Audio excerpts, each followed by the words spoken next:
Illum 19 ta' Ġunju, il-festa tal-ġisem u d-dem imqaddes ta' Ġisu, il-festa ta' Corpus Christi.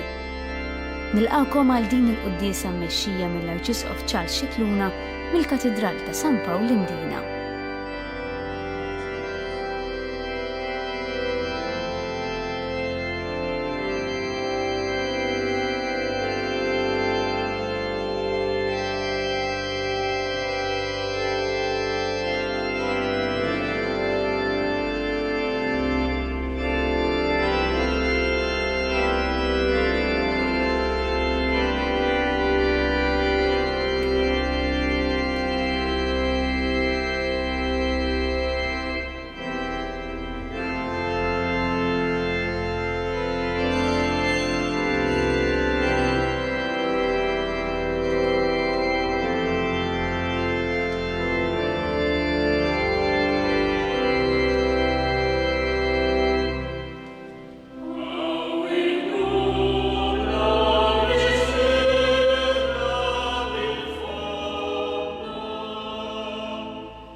L-isem tal-Missieru tal-Ibenu tal-Ispirtu Santu, amen.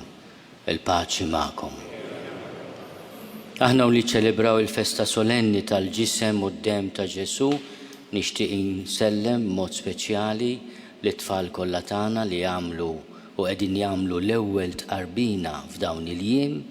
Għandna wkoll xi wħud minnhom hawnhekk, tnejn minnhom qed nara sew. U koll il-missirijiet, illum jum il-missier, u nitolbu ħafna għal-missirijiet kollha ħajjin u mejtin. Il-mulej jistedinna biex nersqu lejh u jagħtina lilu nnifsu fis-sagrament tal-ġisem u d-dem imqaddes tiegħu. Li aħna llum naduraw b'mod speċjali bħalma nagħmlu kull sena f'ħames ix-xirka. U fil-purċissjonijiet li qegħdin isiru fil-parroċċi tagħna f'dawn il-jiem u wkoll il-ġimgħa d-dieħla nitolbu ħibierek lil pajjiżna, il-kull wieħed u waħda minn dawn.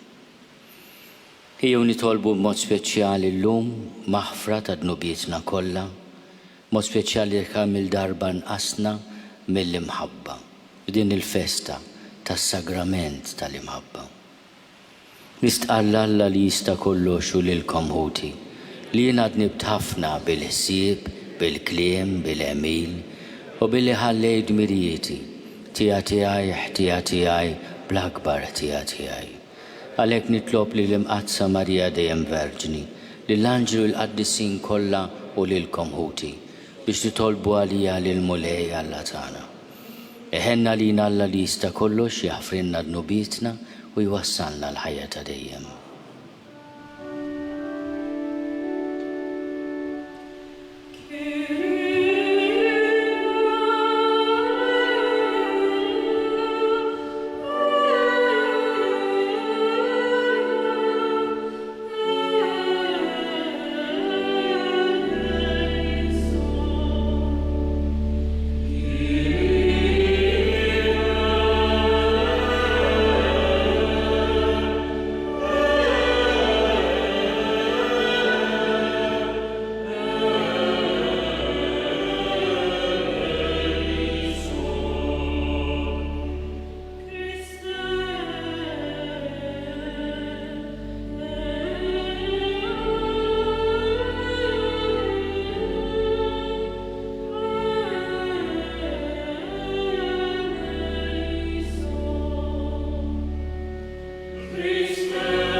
Gloria in excelsis Deo.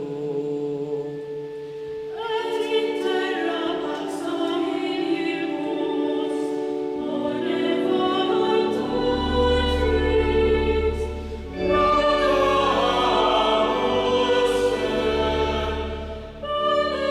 benedicebus te, adoramus te,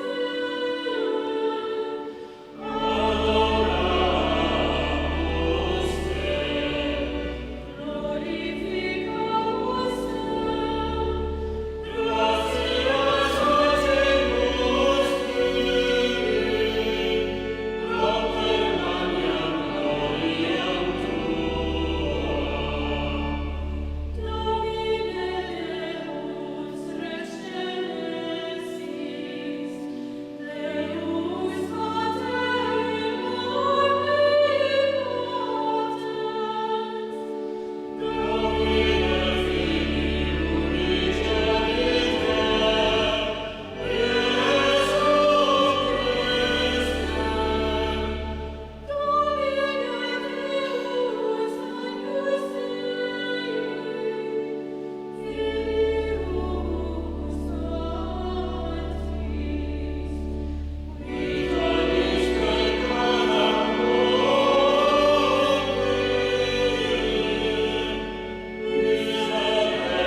U Alla f'dan is-sagrament tal-għaġeb ħallejtilna t-tifkira tal-passjoni tiegħek. Għatina nitolbuk li nqimu l-misteru tal-ġisem u d-dem tiegħek. Hekk li nħossu fina bla għeda, dak li rebħitilna l-fidwa tiegħek. Int li intalla u tgħixu s-saltan malla l-missier flimkien mal-Ispiritu Santu għal dejjem ta' dejjem.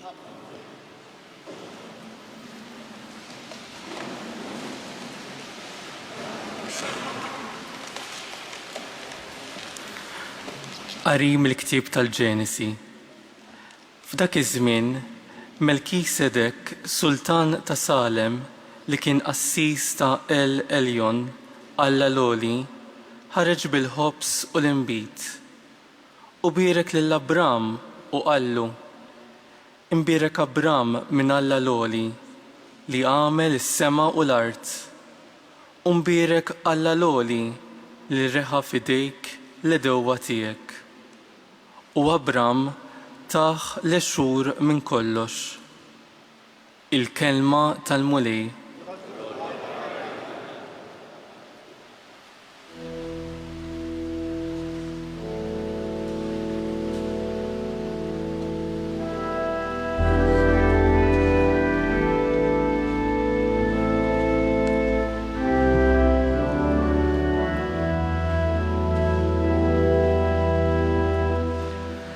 Inti qassis għal dejjem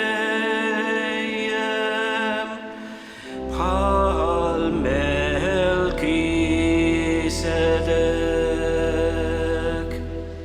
Inti qassis għal dejjem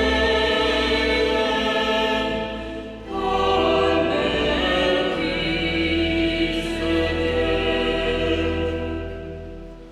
Il-kelma tal-mulej lil sidi oqgħod fuq l-minti saman qiegħed l-edewwa tiegħek mirfes taħt riġlejk. Inti qassis għal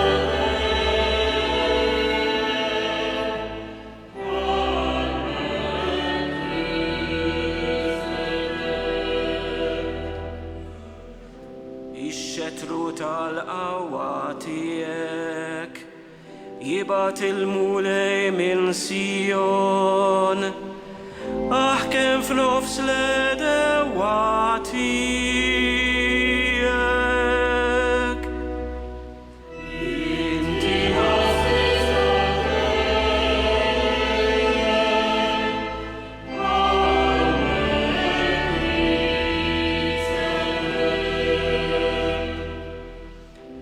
tiegħek is-seta sa minn twelidek fuq l-għoljiet imqazza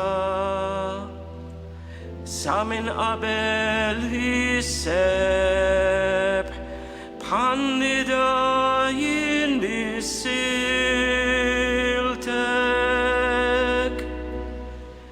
Inti qassis għal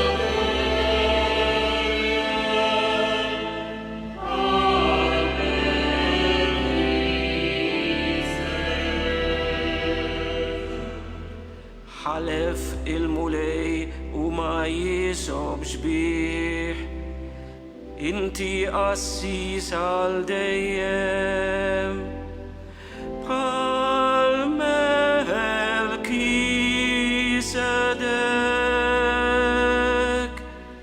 Inti qassis għal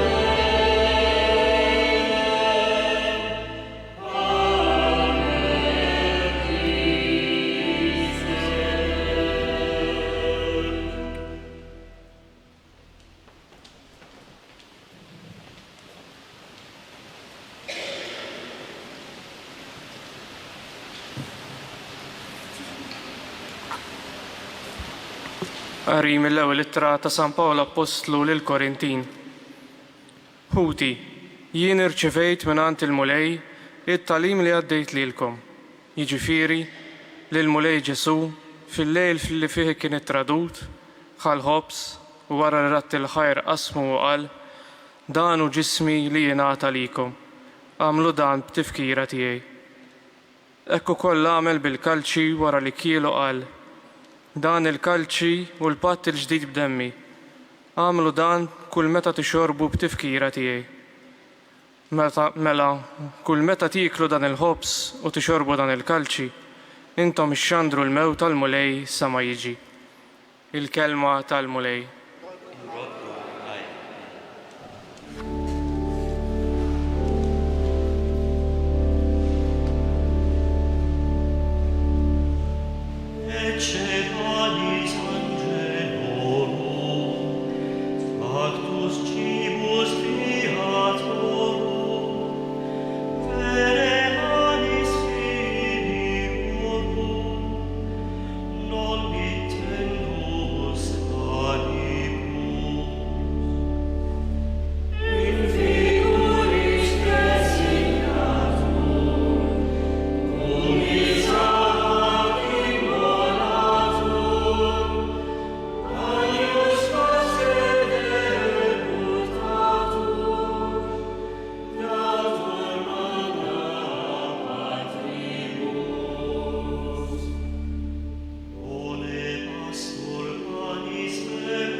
Il-mulej ma'kom. Qari mill-Evanġelju skont San Luqa.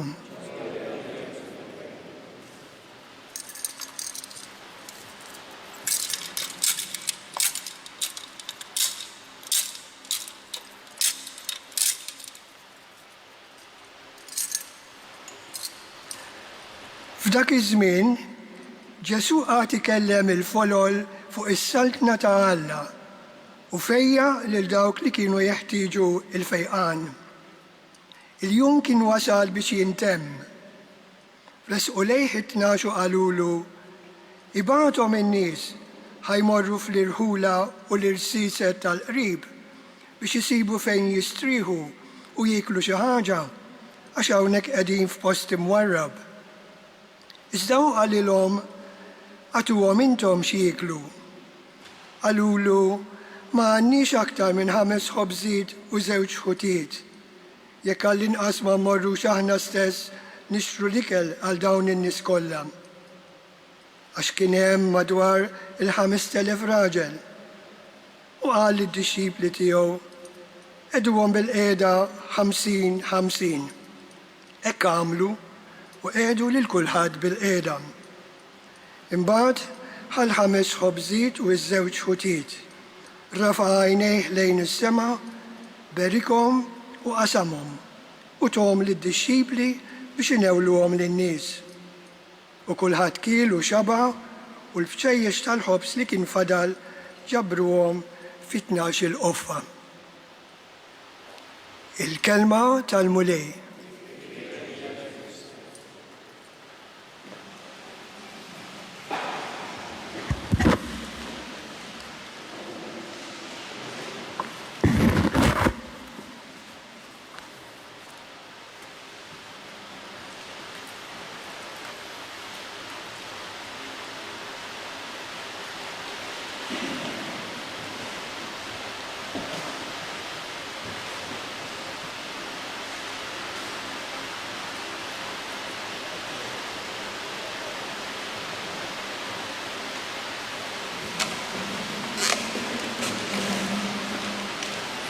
Fil-festa tal-ġisem u d-dem ta' Ġesu, nistħajru li Knisja tagħżel xi Vanġelu jirrakkonta il-mument meta Ġesu iwaqqaf dan is-sagrament.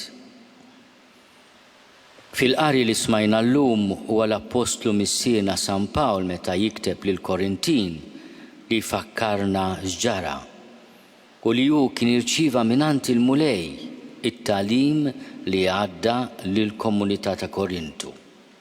Il-mulej Ġesu fil-lejl li fih kien it-tradut ħal ħobs u wara li ratti l-ħajr qasmu qal danu ġismi li jingħata lilkom għamlu dan tifkira tiegħi. Hekk ukoll għamel bil-kalċi wara li kielu qal dan il-kalċi u l-patt il-ġdid b'demmi għamlu dan kull meta tixorbu b'tifkira tiegħi. Dan huwa wieħed mill-eqdem rakkonti ta' dak li ġara hawn il-lejl qabel mal-mulej bata. U anke aħna stess fil-quddiesa infakru li dak kien il-lejl speċjali li fih il-mulej kien ittradut. Fit-tradiment ta' Ġesu hemm il-malizzja tagħna l-bnedmin, hemm ukoll il-ġenerożità tiegħu li jingħata f'idejna. Bħalma jagħmel fis-sagrament li waqqaf. Is-sagrament li waqqaf jilqa' l-offerta fqira tagħna l-Ispirtu Santu fuq il-kelma ta' Ġesu li jirrepeti is-saċerdot danu ġismi u danu demmi biddel il-ħobs li nippreżentaw fil-ġisem ta' Ġesu l-imbit li nippreżentaw fid-dem ta' Ġesu. Imma l-Knisja llum tagħżel rakkont mill-Vanġelu ta' San Luqa għax qegħdin fis-sena li fija naqraw il-Vanġelu ta' San Luqa, meta Ġesu quddiem folla ta' mhux inqas minn 5,000 raġel u allura akkompanjati mill-nisa u tfal tagħhom, ikattar il-ħobs l-offerta fqira li jippreżentawlu id-dixxipli tiegħu it-tnax u jitma' lill-miġema. Imma ir-rakkont jibda b'żewġ atteġġjamenti ta' Ġesu li aħna niċċelebraw f'kull quddiesa. Ġesu qatt ikellem il-folol fuq is-Salt Natalla u fejjaq lil dawk li kienu jeħtieġu il-fejqan. Il-qudiesa fil-fatt tibda b'mument fejn aħna narfu li għandna bżonn il-fejqan ta' Ġesu. U nistqarru pubblikament li aħna midinbin. Nitolbu t-talb tal-qaddisin, imma nitolbu lil ħutna jitolbu għalina, għalma tnabna wkoll fil-biru ta' din il-qudiesa. U nitolbu lil mulej ifejja lil kull wieħed waħda minna fejn u kif jeħtieġu il-fejqan. U l-mulej kellimna wkoll permezz tal-kelma tiegħu. Il-kmand li jagħti lid-dixxipli tiegħu huwa kmand li jibqa' jidwi fil-Knisja sa tmiem id-dinja. Għatuhom intom xieklu. Hemm l-ikel li l-missier, kull missier u kull u kull ġenitur u kull min jħossib il-ħaddieħor irid ipoġġi fuq il-mejda. Għatuhom intom xieklu. Meta nisemgħu il-kelma ta' Ġesu illum iridu nsellmu lil tant missirijiet li jagħtu ħajjithom biex jobdu dan il-kmand ta' Ġesu li jmantnu lil uliedhom u jpoġġu fuq il-mejda l-ikel li għandhom bżonn. Għalihom infushom, għan-nisa tagħhom, għat-tfal tagħhom. Ma niftakru wkoll f'tant familji oħrajn fejn xi ħadd irid ikun li ħossieb ipoġġi l-ikel fuq il-mejda. Imma llum insellmu l-missirijiet f'jum il-missier b'mod speċjali. Imma ma ninsewx l-ommijiet li ħafna drabi imislilhom jippreparaw l-ikel, jew inkella sitwazzjonijiet oħra fejn dak li jkun anke jgħix waħdu. Għatuhom intom xieklu. Imma min jaf kemm il-darba aħna inħarsu lejn sitwazzjonijiet ta' bżonn u ngħidu issa jieħdu ħsiebhom u ninsew il-kmand ta' Ġesu. Għatuhom intom xieklu. U x'ngħidu għat-tifsira ta' din il-kelma lina s-saċerdoti li aħna rċivejna minkejja id-djufija u n-naqqasijiet tagħna din il-qawwa, din il-vokazzjoni li aħna nobdu l-kmand ta' Ġesu għamlu dan b'tifkira tiegħi u li aħna nwasslu il-ġisem u d-dem tiegħu lil poplu għażiż tiegħu. Għatuhom intom xieklu. Dan il-kmand ta' Ġesu illum fil-festa ta' Korpus, fil-festa tal-ġisem u d-dem ta' Ġesu, irid ikun talba biex aħna jkollna saċerdoti li jagħtu ħajjithom biex jipprovdu lil poplu ta' Alla il-ġisem u d-dem ta' Ġesu. Llum ukoll huwa l-mument hekk kif tneħħew ir-restrizzjonijiet marbuta mal-Covid, għax inutli ngħidu l-Covid spiċċat, Covid ma spiċċax. Spiċċaw ir-restrizzjonijiet. U allura ma nistgħux ngħidu wara l-Covid, għax il-Covid għadha magħna. Irridu nibqgħu nieħdu ħsieb xulxin. Imma l-istedina miftuħa min jista' biex jersaq lejn it-tqarbin mhux biss bħala tqarbina spiritwali, imma li niklu l-ġisem ta' Ġesu nixorbu d-demm imqaddes tiegħu hija miftuħa. Tant immorru postijiet għal bżonn għaw xi ħadd minna li ma jmurx jixtri dak li hemm bżonn jixtri biex ipoġġi l-ikel fuq il-mejda. Il-mulej qed jistedinna għal-mejda tiegħu li fiha jitmana l-ġisem u d-demm tiegħu. Diversi kappillani jgħiduli li jieħdu pjaċir jisimgħu l-nies jgħidulhom kemm nieħdu pjaċir insegwuha l-quddiesa fuq it-television ħaġa tajba. Imma jien ma nistax inqarbnek mit-television. Ma tistax tieħu l-ġisem u d-dem ta' Ġesu mit-television jew minn fuq il-monitor ta' computer ta' mobile ikun xi jkun. Għax Ġesu ma waqaf show virtwali imma jikla. Qegħdin nagħmlu festa lil ġisem u d-dem ta' Ġesu lil din il-festa li turi kemm iħobbna l-mulej, kemm hu tassew Emanuel Alla magħna.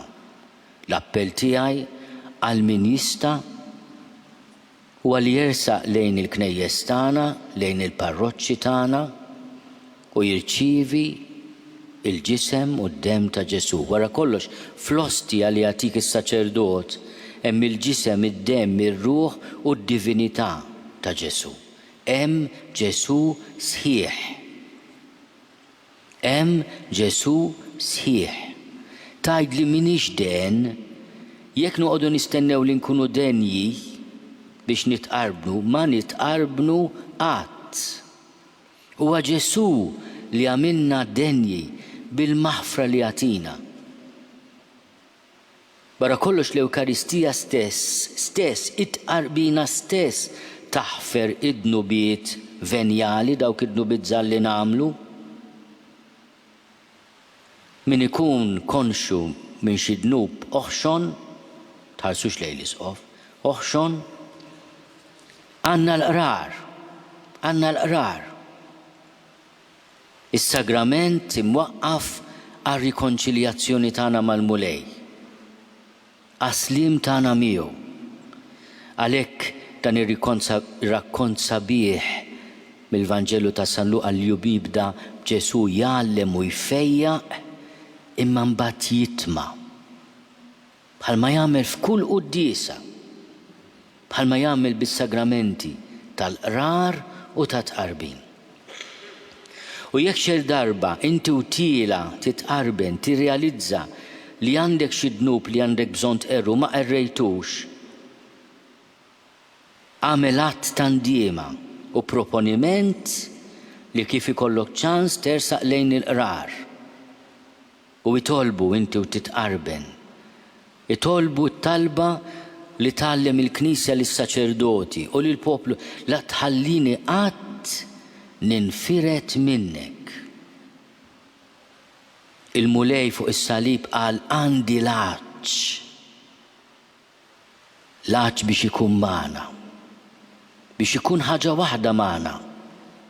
Aħna għandna dan laċċ. Għandna dan il-ġuħ għal-mulej.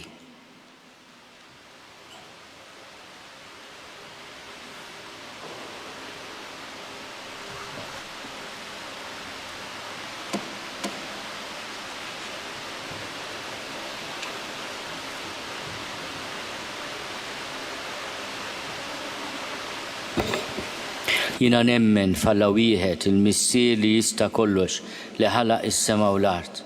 Dak kollu li jidher u dak li ma jidhirx.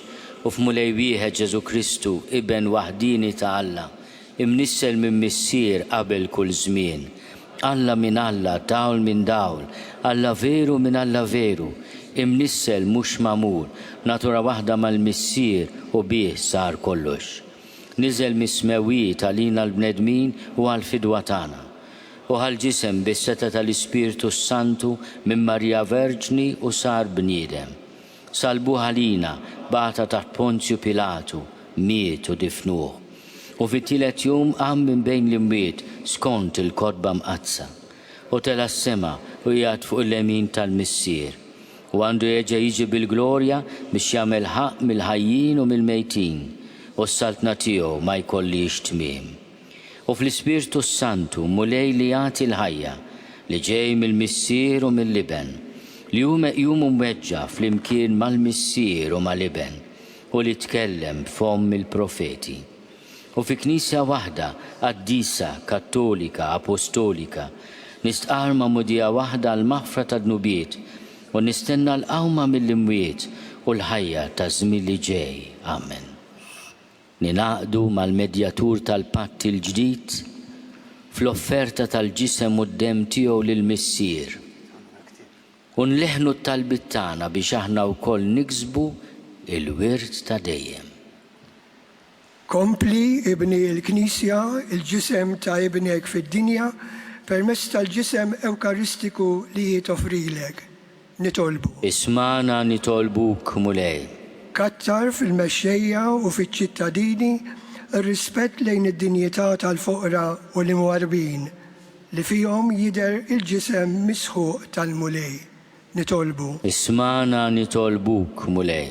Saħħa fil-fidi lil dawk li minħabba mard, persekuzzjoni jew nuqqas ta' saċerdoti u mamċaħda mis-sagrifiċċju imqaddes. Nitolbu. Ismana nitolbuk mulej. Għawina bħala individwi u komunità bl-ikel tas-sema aħna u nimxu flimkien il-vjaġġ tal-ħajja. Nitolbu. Ismana nitolbuk mulej. Fluff flimkien mal-offerti tal-ħobs u l-imbit li se noffru fuq l-artal tiegħek. Ilqa nitolbuk dan it-talb tagħna għall-missirijiet kollha ħajjin u mejtin u skont l-intenzjonijiet ta' kull wieħed waħda minna bi Kristu Sidna.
Tolbu ħuti biex is-sagrifiċċju tiegħi u tagħkom ikun joġob lil Alla l-Missir li jista' kollox.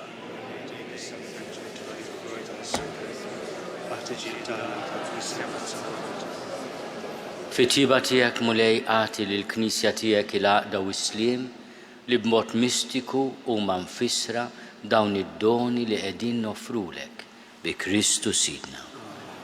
Il-mulej magħkom. Nerfgħu lubna l-fuq. Niżuħaj lill-mulej Alla tagħna. Sewwa u xieraq tas-sew mulej missier qaddis. Alla ta' dejjem li tista' kollox.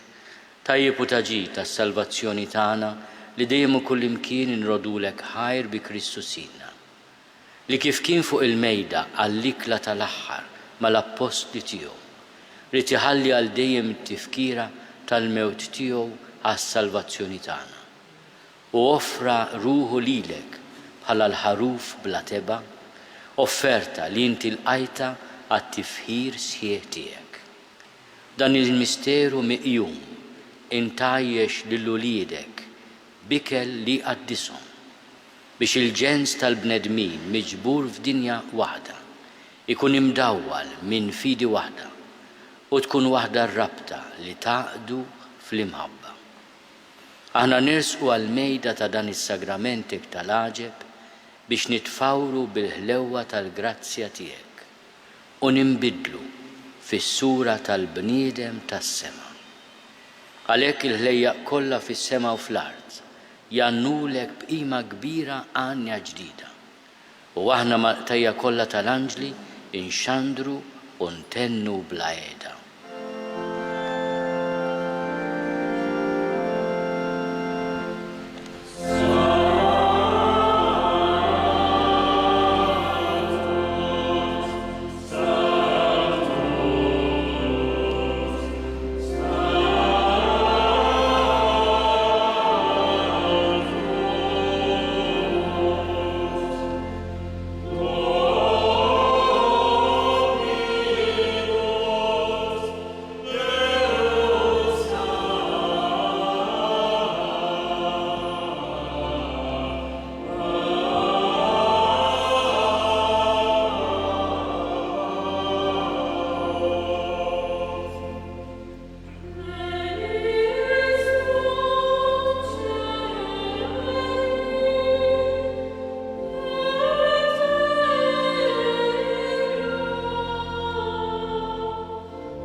Għaddis tas-sewint mulej inti l-għajn ta' kull dusija.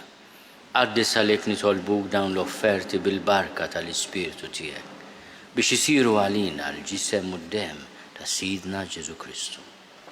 Li meta kien sejnata biex minn rajħibati, ħal ħobs, ratti l-ħajr, qasam, tali d-disċipli tiegħu u qal, ħudu u kullu l-koll minn dan, għax dan huwa ġismi li jingħata għalikom.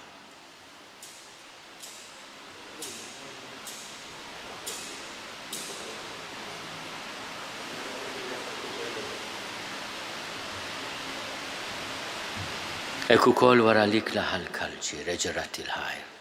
Tali disċipli tiegħu qal, ħudu u jxorbu minnu l-koll, għax dan huwa l-kalċi ta' demmi, tal-patt il-ġdid li jibqa' għal dejjem. Id-dem li jxerret għalikom u għal-bnedmin kollha għal-maħfra ta' dnubiet. Għamlu dan tifkira tiegħi.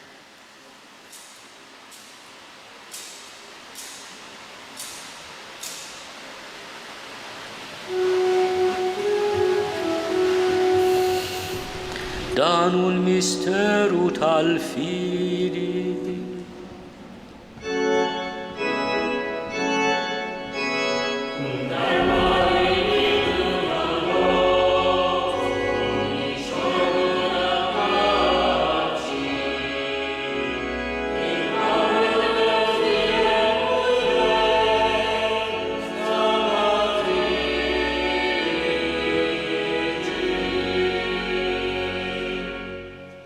Għalhekk aħna u nagħmlu dan tifkira tal-mewt u l-qawmin ta' Sidna Ġesu Kristu. Nofrulek mulej il-ħobs tal-ħajja u l-kalċi tas-salvazzjoni. U rodulek ħajra xoġbok tilqana un qudiemek biex naqduk. U miċ-ċokontana nitolbu li l-Ispirtu Santu jaqqadna f'ġisem wieħed lilna li nieħdu sehem mill-ġisem u d-dem ta' Kristu. Ftakar mulej fil-Knisja tiegħek imxerda mad-dinja kollha.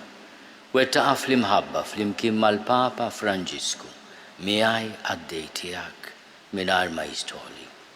Mal-Isqof Joseph li qed jgħinni, mal-Isqof Anton u mal-Ministri tiegħek kollha. Ftakar ukoll f'ħutna li raqdu bit-tama tal-qawmien. Ftakar fil-mejtin kollha. Daħalhom qudiemek fid-dawl tas-sebħ tiegħek. Ħenna lina l-koll nitolbuk, għati lilna wkoll il-wirt tal-ħajja ta' dejjem. Flimkien mal-Verġni Mqazzom Malla Marija, mal-Arus tagħha San Giuseppe, mal-Apostli u l-Qaddisin kollha li jgħixu fil-ħbiberja tiegħek sa mill-bidu tad-dinja. Għamel li magħhom infaħruk u nsebħuk Ġesu Kristu ibnek. Bi Kristu, ma' Kristu fi Kristu, jingħata lilek Alla missier li tista' kollox, flimkien mal-Ispirtu Santu, kull ġieħu glorja għal dejjem ta' dejjem. Ejjew nitolbu kif għallimna u ridna nagħmlu liben ta' Alla Ġesu għas-salvazzjoni tagħna. Missierna li inti f'ismu wieħed jitqaddes ismek, tiġi saltnatek. Ikun li trid int kif is-sema hekk da fl-art. Ħobżna ta' kuljum għatina llum, aħfrinna dnubietna bħalma nafru lil minu ħati għalina. La ddaħħalniex fit-tiġrib, iżda eħlisna bid-deni. Eħlisna nitolbuk mulej minn kull deni. Għatina fit-tiebu ħnina tiegħek il-paċi fi żmienna. Biex inkunu ħielsa dejjem midnub u mħarsa minn kull inkwiet. Aħna u nistennew u nittamaw ilejna u l-miġja tas-Salvatur tagħna Ġesu Kristu. Mulej Ġesu Kristu li għat lill-Apostli tiegħek. Inħallilkom is-sliem, natikom is-sliem tiegħi. La tħares lejn dnubietna. Iżda ħares lejn il-fidi tal-Knisja tiegħek. Għat jaslimu l-għaqda li jint trid fiha, int li tgħixu s-saltan għal dejjem ta' dejjem. Il-paċi tal-mulej tkun dejjem magħkom. Paċi li xulxin.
Dawnu li neħidnu bit tad-dinja, ħenjin dawk li huma mistiedna l-ikla tal-ħaruf. Mulej ma jistoqlix li tidħol taħt is-saqaf tiegħi, iżda biss kelma waħda u ruħi tkun iffejha.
Naslu fit-tmiem il-quddisa tal-ħadd mill-Katedral ta' San Pawl fl-Imdina kif illum il-Knisja qed tiċċelebra l-festa ta' Corpus Christi.